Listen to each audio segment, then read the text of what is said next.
ආයිබෝවන් Harsha creation වෙතින් අද කතාව දකුණු ආසියාවේ උසම කුළුණ වන නෙළුම් කුළුණ ගැනයි.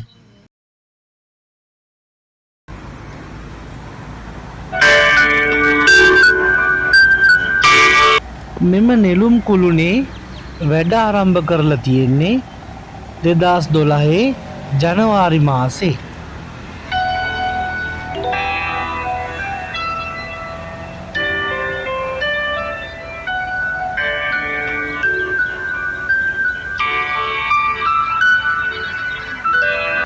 ඒ වගේම තමයි මහජනයා වෙත විවෘත කරලා තියෙන්නේ 2022 සැප්තැම්බර් මාසේ.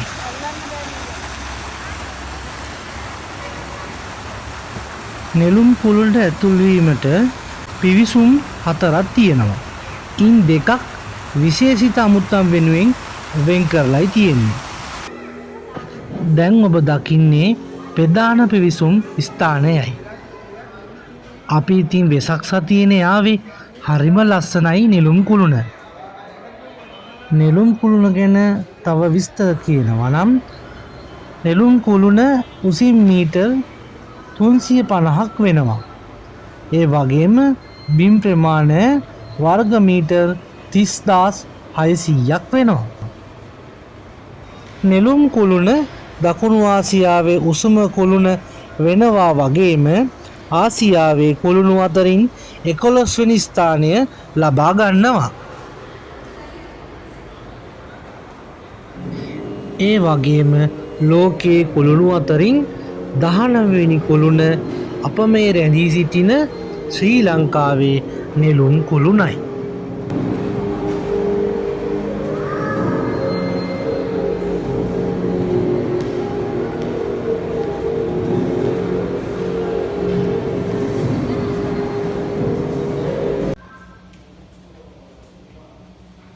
අපි දැන් යන්නේ නැරඹුම් මැදිරිය වන 29 වෙනි මහලටයි.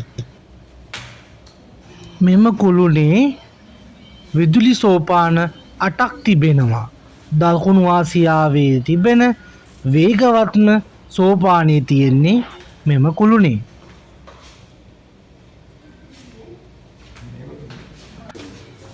ඔන්න ඉතින් අපි නැරඹුම් මැදිරිය බලන්නයි යන්නේ. තප්පර 48ක පොඩි කාලයකින් අපි 29 වෙනි තට්ටුවට ආවා. දැන් ඉන්නේ අපි නැරඹුම් මැදිරියේ. අම්මෝ මෙතන තියෙන ලස්සන හැම තැනම පේනවා. ප්‍රධාන වරාය, ඒ වගේම උසාවිය, මරදාන දුම්රිය පොළ හරි ලස්සනයි. මීට අමතරව ජනාධිපති ලේකම් කාර්යාලය, තරුපන්තියේ හෝටල් සමූහයන් සියලු දේවල් මෙතැනට පේනවා.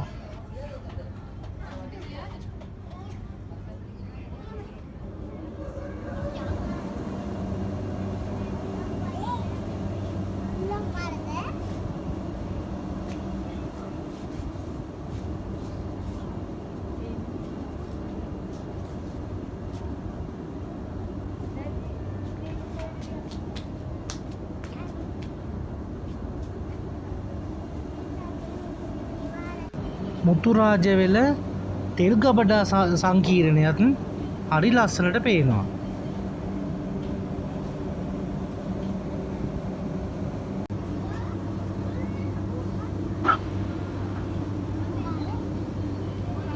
මීදුම නැත්තම් සිරීපාදෙත් ලස්සනට බලාගන්න තිබ්බා.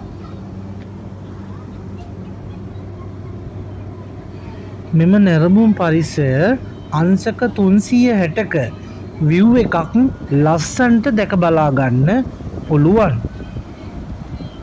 මෙහි 27 වෙනි මහල ගැන සඳහන් කරනවා නම් 255 දෙනෙකුට එකවර ආහාර ගැනීමත් අංශක 360ක කැරගෙන විදියට නිර්මාණය කරලා තියෙන කැරගෙන අවන්නල් සංකීර්ණයකින් සමන්විත වී තිබෙනවා.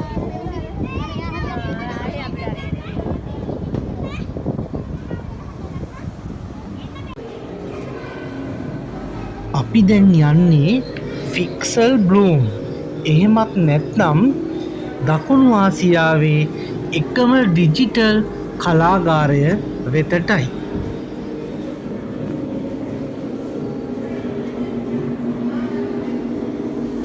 ෆික්සල් බ්ලූම් එකට ඇතුල් වෙන්න වෙනම රුපියල් 350ක ටිකට් එකක් ගන්න වෙනවා. අපි වෙසක් සතියේනේ ආවේ. කලාගාරය මාර ලස්සනට ඩිසයින් කරලා තියෙන්නේ.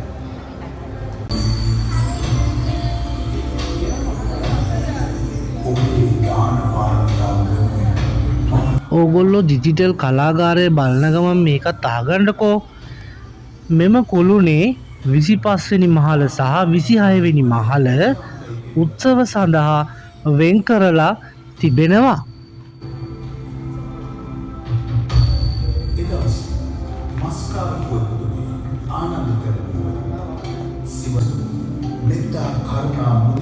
ඇත්තටම දිව්‍ය ලෝකෙට ගියා වගේ.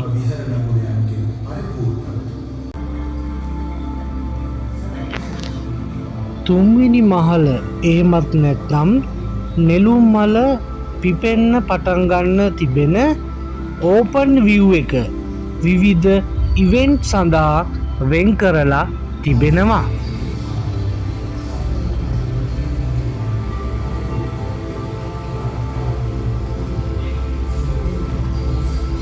මෙහි දෙවෙනි මහල කාර්යාල දේශන සම්මන්ත්‍රණ සඳහා වෙන් කර තිබෙනවා.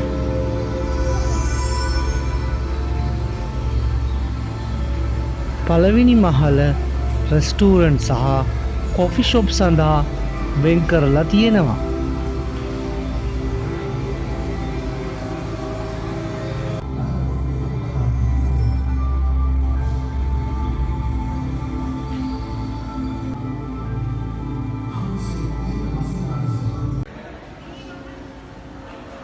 දැන් අපි පැමිණෙන්නේ බිම් මහලටයි.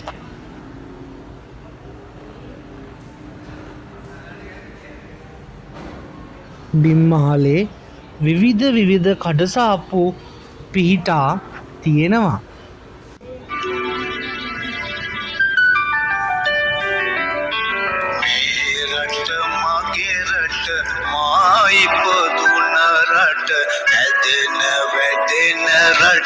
මගේම මවුරට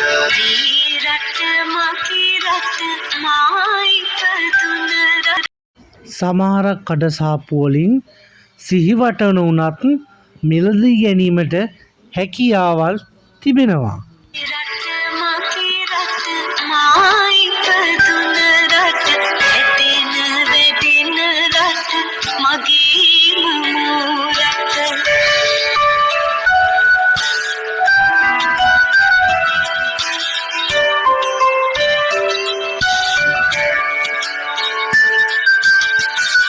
සරුපස පොළවෙන් දෙහි බිඳු අහසින්. එහෙනම් යාළුවනේ අපිට දැන් ඉතින් යන්න වෙලාව ඇවිල්ලා තියෙන්නේ. හර්ෂ ක්‍රියේෂන් වෙතින් නැවත වැඩසටහනක් අරගෙන එනතුරු ඔබ සැමට ස්තුතියි. අපිට මෙම වැඩසටහනට කමෙන්ට් කරන්න, අපේ වැඩසටහන ෂෙයා කරන්න. නැවත හමු වෙමු.